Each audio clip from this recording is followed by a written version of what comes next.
నమస్తే, KVC news స్వాగతం. ప్రతిక్షణం సామాన్యుడి పక్షం. నేను మీ చలపతి. నేటి వార్త.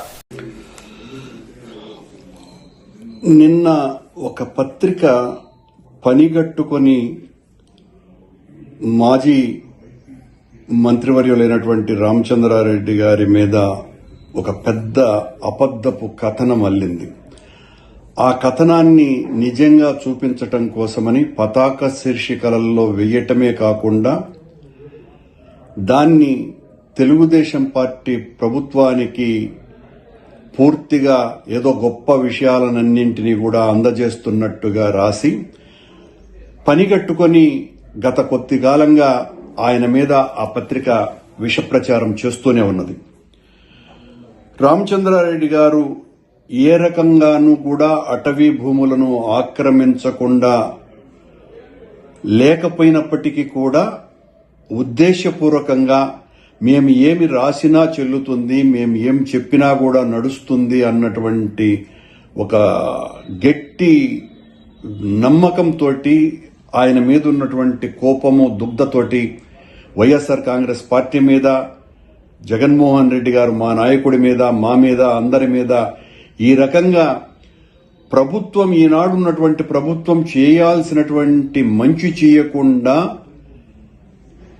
ఇలా వైఎస్ఆర్ కాంగ్రెస్ పార్టీ పాలన అంతా కూడా అరాచకమే జరిగింది అని ఇంకా ప్రజల్ని నమ్మించాలా అనేటువంటి ప్రచారంలో భాగంగానే ఈ రకంగా రామచంద్రారెడ్డి గారి మీద ఆ విషం చిమ్మింది.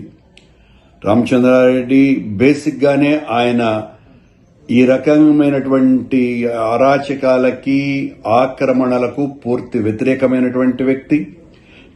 వైఎస్ఆర్ కాంగ్రెస్ పార్టీలో ఒక ప్రధానమైనటువంటి భూమికను పోషిస్తున్నటువంటి వ్యక్తి. రామచంద్రారెడ్డి గారిని దెబ్బతీస్తే వైఎస్ఆర్ కాంగ్రెస్ పార్టీని మరింత దెబ్బతీయొచ్చును అనేటువంటి ఆలోచనతోనే ఈ రకమైనటువంటి కుట్రలు కూటమి ప్రభుత్వం చేస్తున్నది.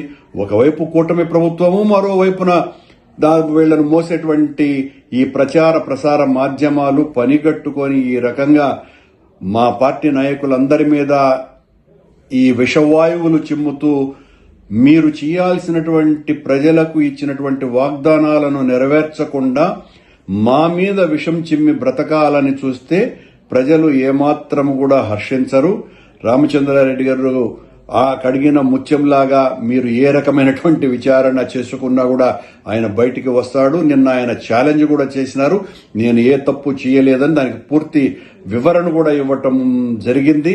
ఆ వివరణను మాత్రం కూడా ఆ పత్రిక ఏమాత్రం కూడా పట్టించుకోకుండా దానికి మాత్రం ఒక సింగిల్ కాలం ఐటమ్ రాసి ఒక వ్యక్తి మీద దాడి చేస్తున్నప్పుడు కనీసం ఆయన వివరణ, నీవు చేసినటువంటి దాడికి సమానంగా తీసుకోవాల్సినటువంటి అవసరం, కనీసమైనటువంటి బాధ్యత, పత్రికా ప్రమాణాలని కూడా పాటించకుండా చేసినటువంటి తప్పిదం కాదు, అసలు చాలా ఘోరం చేస్తున్నాయి. తెలుగుదేశం పార్టీకి, కూటమికి మోసేటువంటి పత్రికలు, ప్రసార మాధ్యమాలు నిజం నిలకడతో బయటికి వస్తుంది.